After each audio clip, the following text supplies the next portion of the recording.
출애굽기 30장 17에서 38절 말씀입니다. 여호와께서 모세에게 말씀하여 이르시되 너는 물두멍을 노수로 만들고 그 받침도 노수로 만들어 씻게 하되 그것을 회막과 제단 사이에 두고 그 속에 물을 담으라. 아론과 그의 아들들이 그 두멍에서 수족을 씻되 그들이 회막에 들어갈 때에 물로 씻어 죽기를 면할 것이요 제단에 가까이 가서 그 직분을 행하여 여호와 앞에 화제를 살을 때에도 그리할지니라. 이와 같이 그들이 그 수족을 씻어 죽기를 면할지니 이는 그와 그의 자손이 대대로 영원히 지킬 규례니라. 사랑하는 형제 여러분, 7월 19일 화요일 새벽 묵상에 오신 것을 환영합니다. 19에서 24장까지 시내산 언약식을 한 후 25장부터 성막 제작 방법을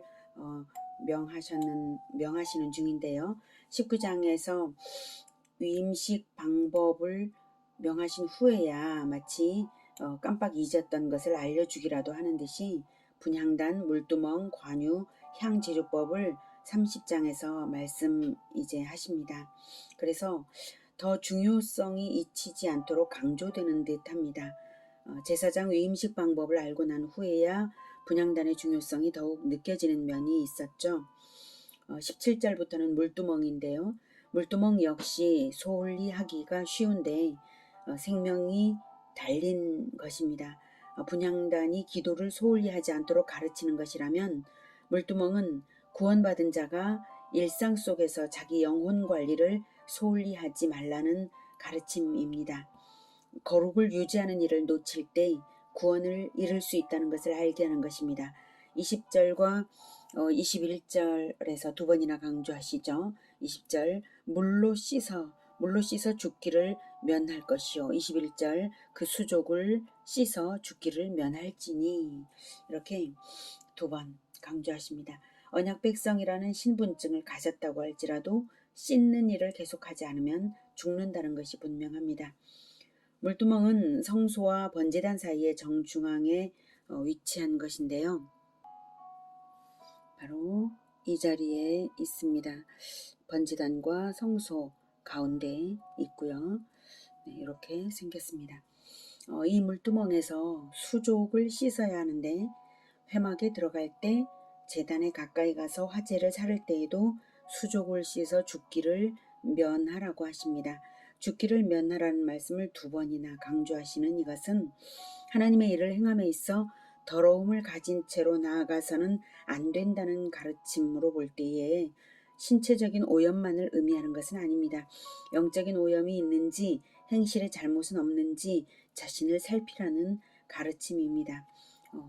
21절에 영원히 지킬 규례라고 하셨으니 예수님은 어떻게 제자들에게 물두멍의 가르침을 물려주셨을까요?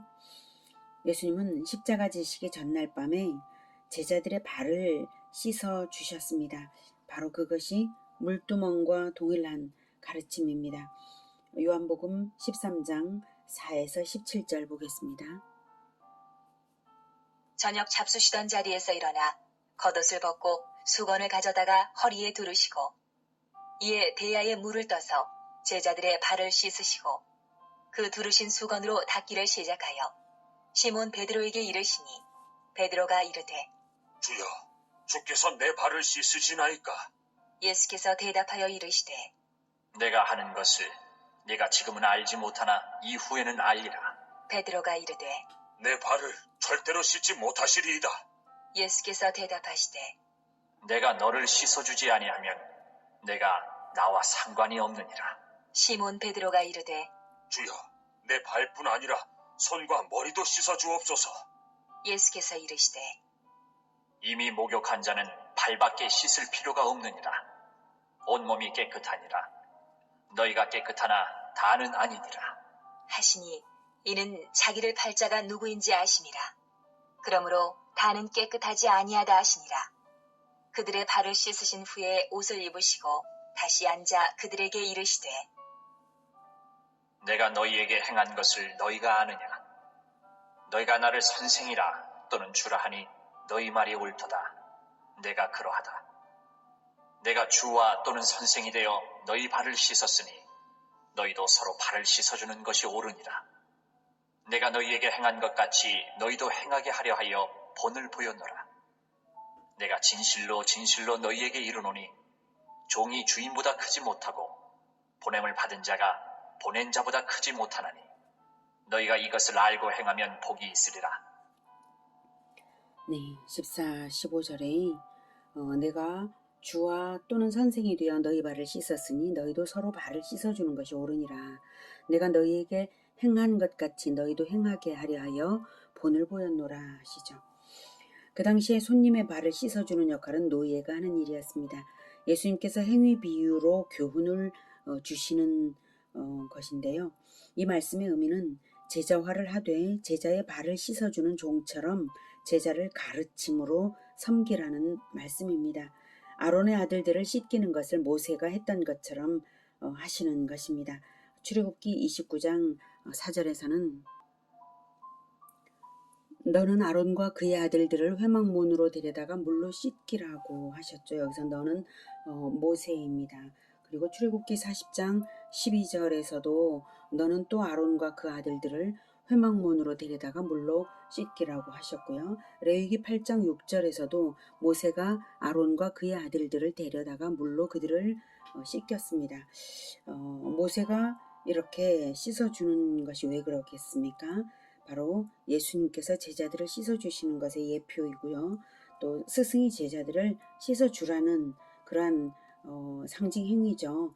성막은 의식이면서도 교훈을 담은 상징이기 때문에 우리가 적용할 본뜻은 선생이 제자를 일상적 가르침으로써 영혼과 행실을 늘 씻어주라는 본을 보이신 것입니다.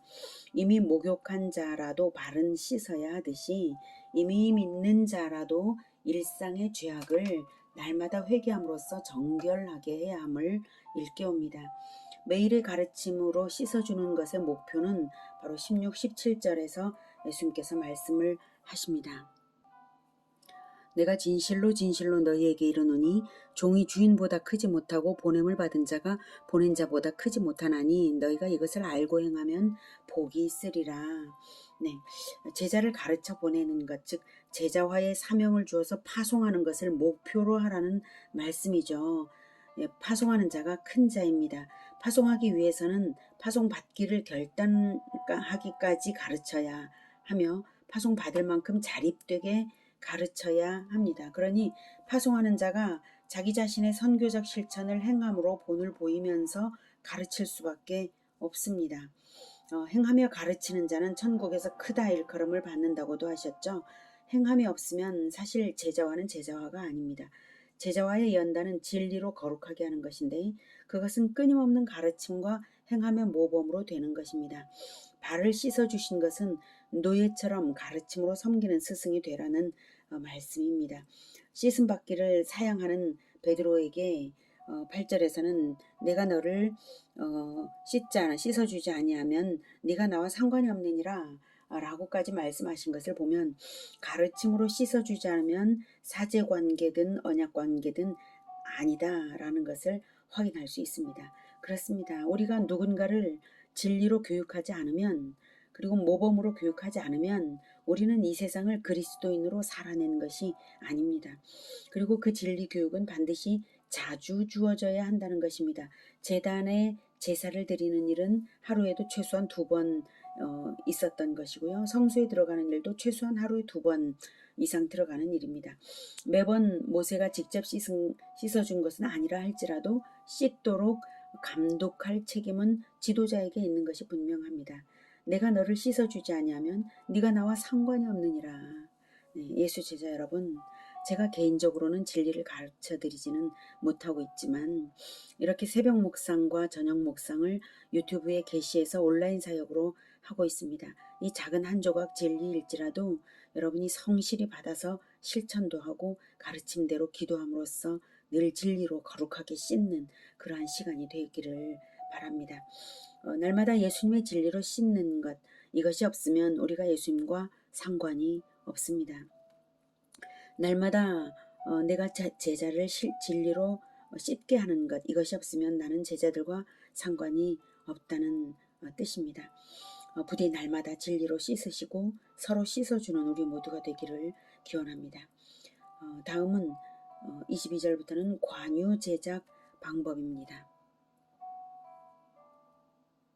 여호와께서 모세에게 또 말씀하여 이르시되 너는 상등 향품을 가지되 액체 모략 500세겔과 그 반수의 향기로운 육개 250세겔과 향기로운 창포 250세겔과 계피 500세겔을 성소의 세겔로 하고 감람기름 한 흰을 가지고 그것으로 거룩한 관유를 만들되 향을 제조하는 법대로 향기름을 만들지니 그것이 거룩한 관유가 될지라. 너는 그것을 회막과 증거궤에 바르고 상과 그 모든 기구이며 등잔대와 그 기구이며 분향단과 및 번제단과 그 모든 기구와 물두멍과 그 받침에 발라 그것들을 지극히 거룩한 것으로 구별하라. 이것에 접촉하는 것은 모두 거룩하리라. 너는 아론과 그의 아들들에게 기름을 발라 그들을 거룩하게 하고 그들이 내게 제사장 직분을 행하게 하고 이스라엘 자손에게 말하여 이르기를 이것은 너희 대대로 내게 거룩한 관유니 사람의 몸에 붙지 말며 이 방법대로 이와 같은 것을 만들지 말라. 이는 거룩하니 너희는 거룩히 여기라. 이와 같은 것을 만드는 모든 자와 이것을 타인에게 붙는 모든 자는 그 백성 중에서 끊어지리라 하라. 네, 관유는 최고급 향 재료인 몰약, 육개, 창포, 계피에 올리브유를 섞어서 만든 기름을 말합니다. 이 관유를 바름으로써 성막의 모든 기구들이 성별됩니다. 이 관유를 바름으로써 제사장이 비로소 성별되어서 직분을 행할 수 있습니다. 이 관유가 이렇게 지극히 중요한 일에 쓰이기 때문에 이 일 외에 사적인 목적으로는 제작도 사용도 금지하셨습니다. 관유를 사적으로 제작하거나 타인에게 부으면 백성 중에서 끊어진다고 엄중하게 경고하십니다. 무슨 의미일까요? 그것은 하나님의 것을 사적인 이득을 목적으로 이용해서는 안 된다는 것입니다. 관유의 용도는 하나님의 사역을 행하도록 백성들을 세상으로부터 거룩하게 성별시키는 성령의 사역을 상징합니다. 자, 그러면 제가 질문을 해보겠습니다.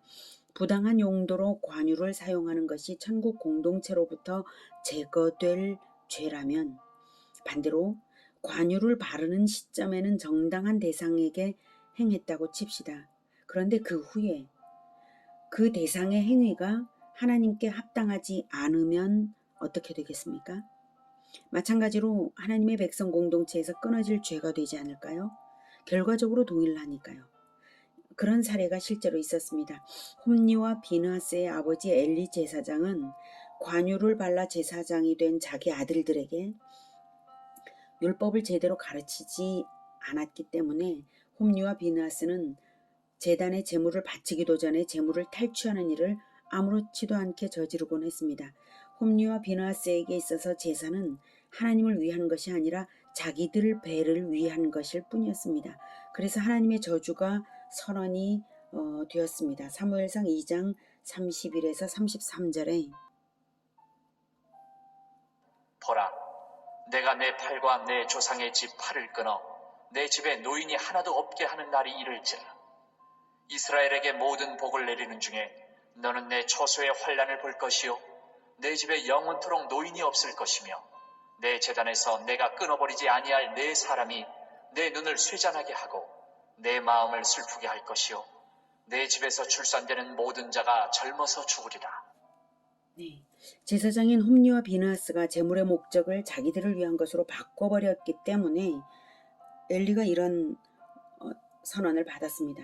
관유의 사용 목적을 사사로이 하면 그 백성 중에서 끊어지리라는 경고대로 엄중히 예고하신 것입니다. 이 경고가 있고 난 후에도 홈니와 비느하스는 그런데 잘못을 고치지 못했습니다. 오히려 더욱 심해졌죠. 성전에서 일하는 여자들과 간음하여서 소문이 파다한 것을 아버지 엘리 제사장이 듣고 책망을 하는데도 듣지를 않았습니다.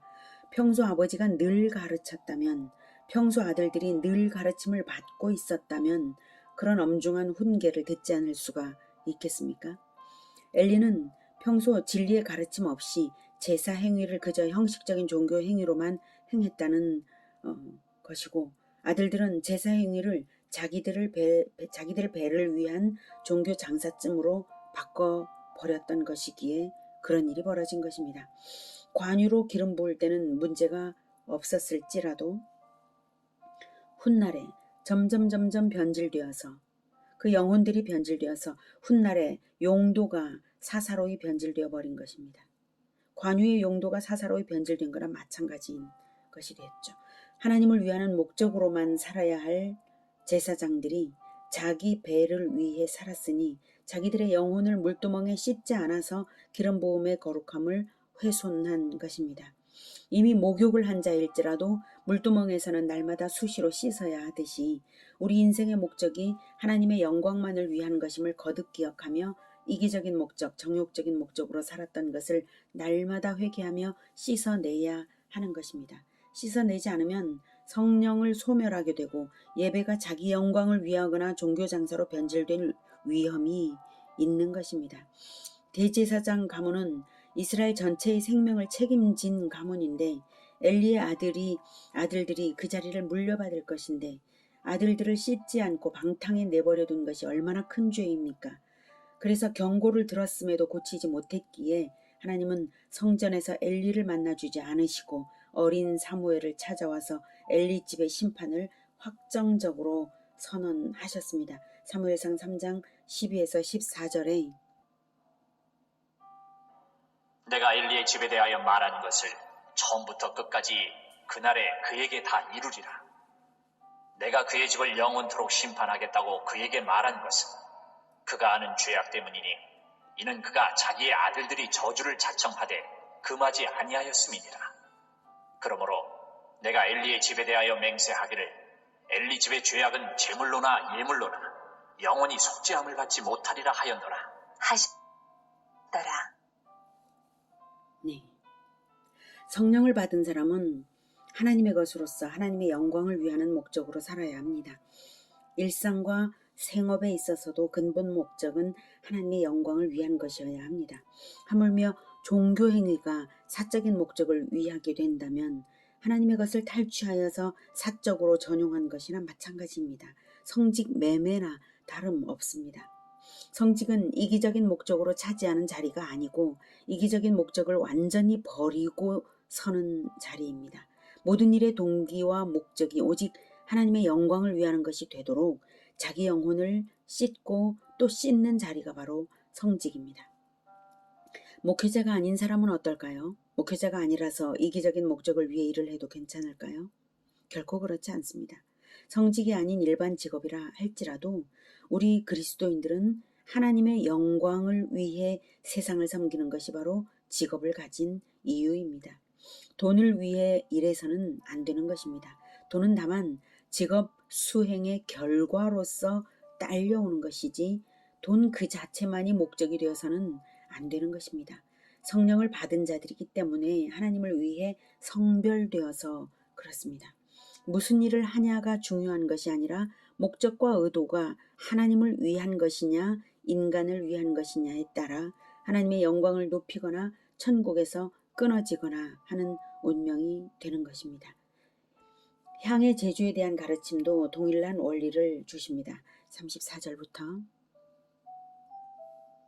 여호와께서 모세에게 이르시되 너는 소합향과 나감향과 풍자향의 향품을 가져다가 그 향품을 유향에 섞되 각기 같은 분량으로 하고 그것으로 향을 만들되 향 만드는 법대로 만들고 그것에 소금을 쳐서 성결하게 하고 그 향 얼마를 곱게 찌어 내가 너와 만날 회막안 증거계 앞에 두라.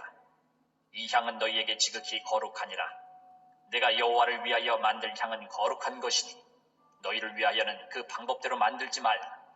냄새를 맡으려고 이 같은 것을 만드는 모든 자는 그 백성 중에서 끊어지리라. 우리가 기도를 할 때 향은 기도죠. 기도를 위해 준비된 겁니다. 우리가 기도를 할 때 기도의 목적이 하나님의 영광을 위해야 한다는 교훈을 주는 것입니다. 그렇게 적용되는 것입니다. 오늘은 우리의 직업의 목적이 무엇인가와 기도의 목적이 무엇인가를 점검하며 자기 영혼을 씻어야 할 것을 배웠습니다. 하나님의 영광을 위하는 그 목적만 남기고 성령으로 날마다 다시 정결해지는 우리 모두가 되기를 기원합니다. 기도하겠습니다. 하나님, 우리 영혼의 물두멍이 늘 있어서 우리가 우리 영혼을 씻을 수 있습니다. 예수님께서 우리 영혼의 물두멍이 되어주시고 우리를 씻어주시는데 우리가 예수님께 날마다 더러워진 나를 내어드릴 수 있도록 우리를 붙잡아 주시옵소서.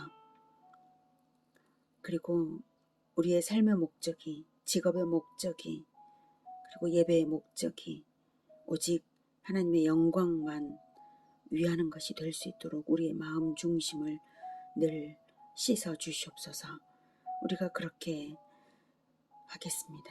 오직 하나님의 영광을 위해서 모든 것을 하고자 하오니 주님, 우리를 씻어 주시옵소서.